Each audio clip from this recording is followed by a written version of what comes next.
Ladies and gentlemen, my name is Esports Money's ESN Mac 10, whatever you want to call me, and today is June 3rd, 2016. It has been a long time since I put anything on my YouTube channel. I did stream a few months ago, but anyway, it's the summer. I'm trying to stream a lot more. I have been playing a lot, but not on my main account, on my Smurf account. I'm online a lot on my Smurf. If you see me online on my Smurf, it means I'm probably not playing Dota, because I actually bought the compendium and did all that stuff on my Smurf account, because Smurf is 30, I think I'm at 3,500 MMR now, maybe 3,475, and my main account is 4,650, I want to say. And I'm not good enough for the 4,600 account, I don't think, but I'm starting to get into the swing of things again, and I really feel like I can mop the floor with people with Lycan again. So, I'll get into that. But anyway, so this video is going to have some hardware stuff and what I've been up to lately, which I'll try to get through quickly, which will come second. First, I'm going to talk about Lycan, and then lastly, I'm going to talk about what we see in the background here, which is bets on stuff. I'm not actually signed in right now, which is probably a good thing. I'm not online on Steam, which is also probably a good thing. But so first, let's talk about Lycan stuff.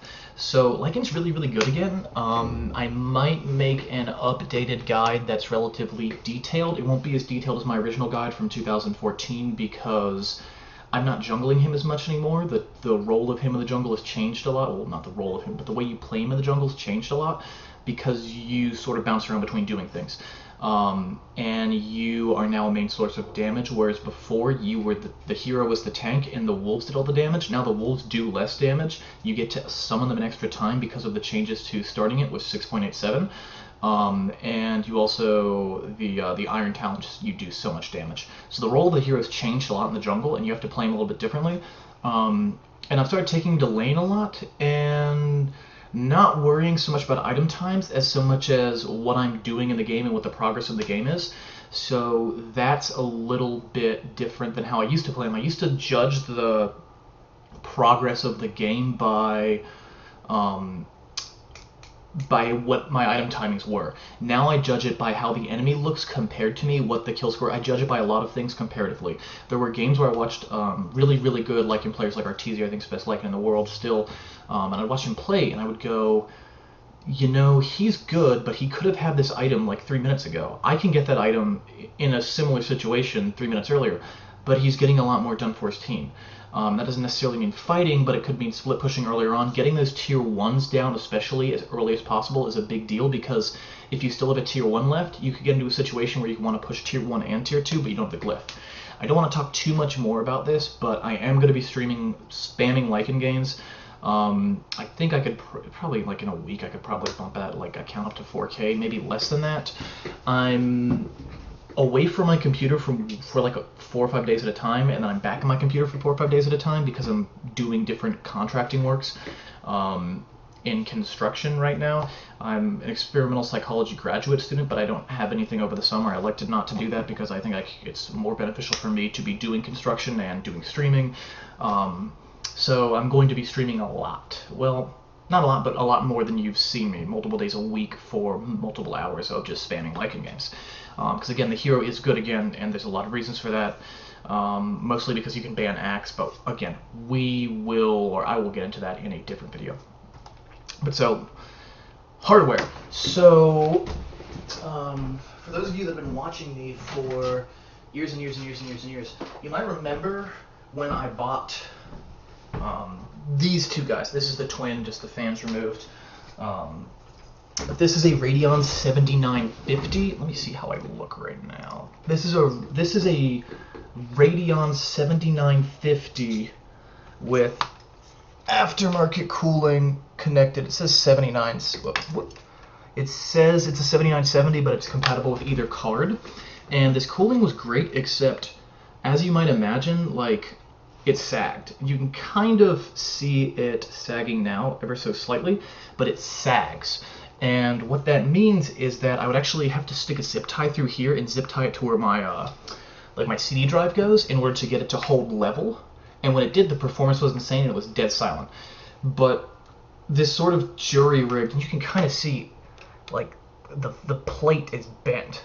Like, the plate touching, like, the plate next to the chip and the back plate are both bent to hell. Because honestly, this cooling was really crappily, poorly designed. Um, Worked great when it worked, but it took a lot of work to get it to work, and it meant that I can't just pick up my tower and move it to a friend's house, because I would have to play with those zip ties. Or worst case scenario, there was a long time where I'd actually have to take the back plate off, clean it, and apply new thermal paste, put it back together, and then it would work. But so one of them died like a week ago, and then like maybe one of them died like 10 days ago, and one of them died 6 days ago. And when that died, I went out and got this cheapo little Vega GeForce GTX 960. It slightly outperforms the Radeon 7950, but it also has good drivers, which AMD's drivers are just worse. They're bad, and they aren't bad, but I'm going to call them bad because there's only two options for graphics cards, really. It's NVIDIA and AMD, and NVIDIA is the worst of the two, so comparatively they're bad. So I have that GTX 950 inside my case right now.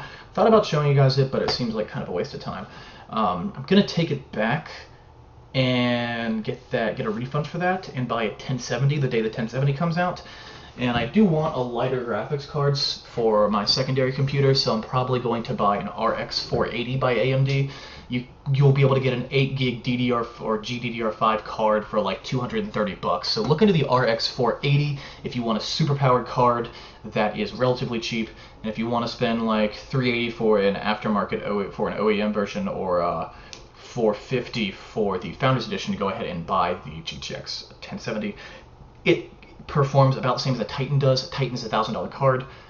Buy the 1070, it's going to be sweet. 1080 is also a great card, but it's just like several $100s more, so I'm not buying that yet. So that's what I've been doing hardware-wise. I've been trying to stream for a while now, but if you can hear this fan turn on, which I hope didn't just ruin the audio in this video, that fan, which I'm not actually going to let spin up, makes things loud, but it also makes things cool. So I'm hoping that when I replace my graphics cards, the reduced power consumption, the reduced heat, will make it so that I don't need to have a box fan on my case all the time, and therefore things will just be hunky-dory. So hopefully I'll be able to stream with better sound quality than the past, because I won't have the fan here. Also, I apologize for my sound quality right now. My mic is currently buried under a whole bunch of stuff, so I'm using my webcam's mic. I have a Blue Snowball that I normally use, which will be connected when I'm streaming. So I think that's it on the hardware end of things. Also, I'm hoping to be able to stream in 1080, because I just bought a great wireless adapter. And I know people are like, wireless adapter, it's wireless, why aren't you wired? Because the router's not in my room, it's a very long distance away. It's in the master bedroom of the house in which I reside, and so I have a wonderful PCI Asus networking card that it's outstanding. I love it to death. So I'm expecting to be able to stream in 1080, probably at 60 frames with my mic on 30 frames. I don't really want to go any higher than that, with just my current processor with aftermarket cooling, which is the FX8350 by AMD, and the GTX 1070 graphics card once that is released and I have it. So that's the plan. Up until then, I'm going to try to stream at 1080 on 30 FPS, maybe 720 at 30 or 60, I'm not sure. I'm going to play around with the settings, whatever seems to impair me the least in Dota. Also, one of the reasons I'm expecting to be able to stream so well in Dota is because the Vulkan API is out, and if you use AMD processors, you absolutely should be playing with Vulkan API because it balances better between the cores and also puts some of that load back onto your graphics card, which is magical. AMD has always suffered from their processors not being as good in a lot of situations because they don't balance all those like cores that AMD seems to pack in there to make up for the fact that each core is a lot weaker than Intel's. And so the Vulkan API really helps with that. So I know we've been talking for 9 minutes about things that aren't the betting, so let's talk about betting really quickly.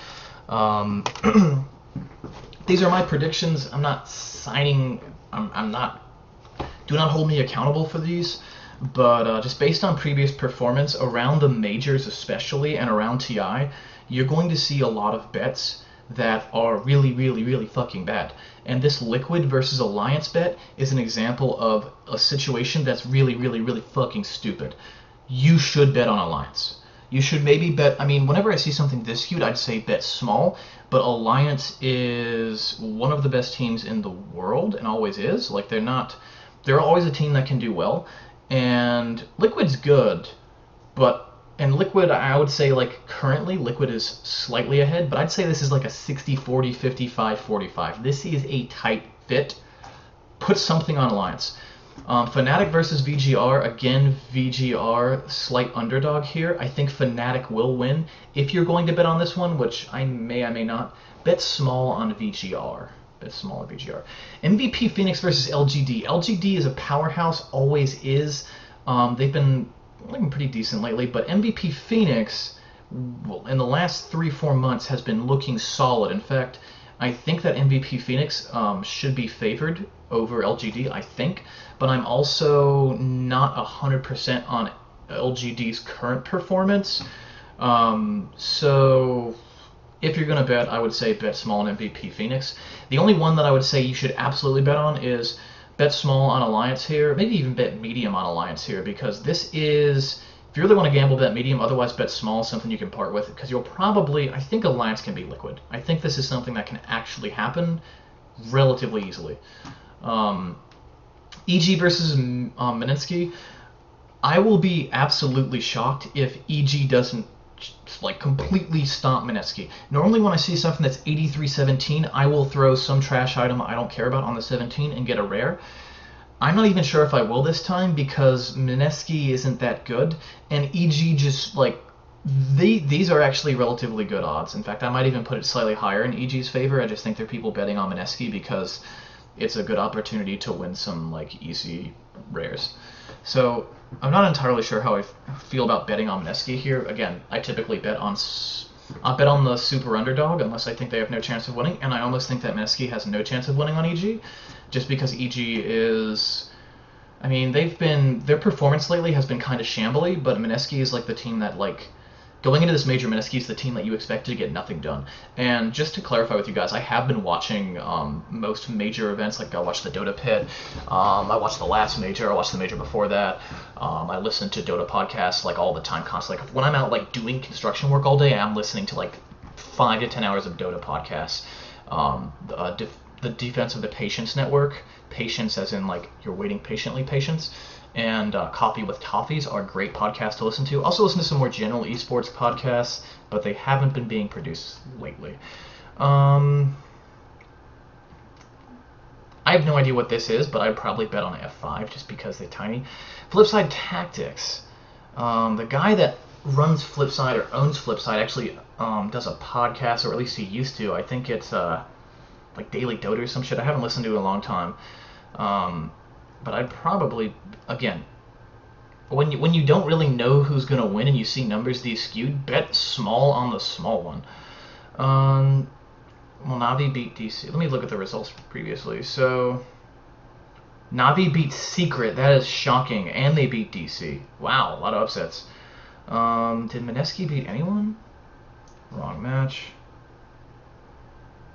I don't think Manetsky would have beaten anyone yesterday. Well, Alliance went up a percentage. Again, I think this is a really smart bet. All the other bets are kind of shambly. Again, I will probably bet small on all of the underdogs at Manila right now. Maybe not Manetsky EG, because I'm pretty sure EG is going to just like... There's almost no chance of Manetsky beating them. I think there's a very good chance of MVP Phoenix. I would actually not be shocked if MVP Phoenix stomped LGD. They could easily stomp them. VGR, I think, is relatively equally matched with Fnatic, but I think Fnatic is just like more popular, and VGR is a little bit unpopular, especially after they beat Navi in the. And a lot of people bet based on what team is their favorite because it's just items.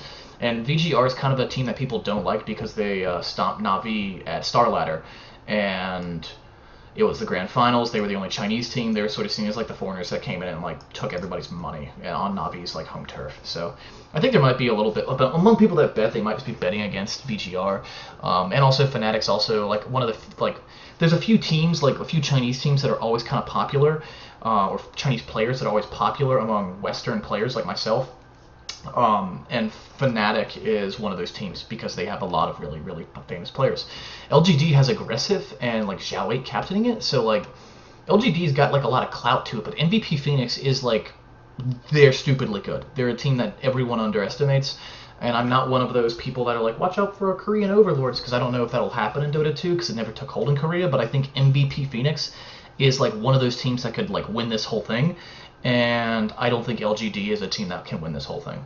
So yeah, I'm definitely betting on MVP. I'm definitely betting on VGR. I'm definitely betting on Alliance, and if I see anything like an item that I just think is trash, I will throw it on Mineski just to donate to the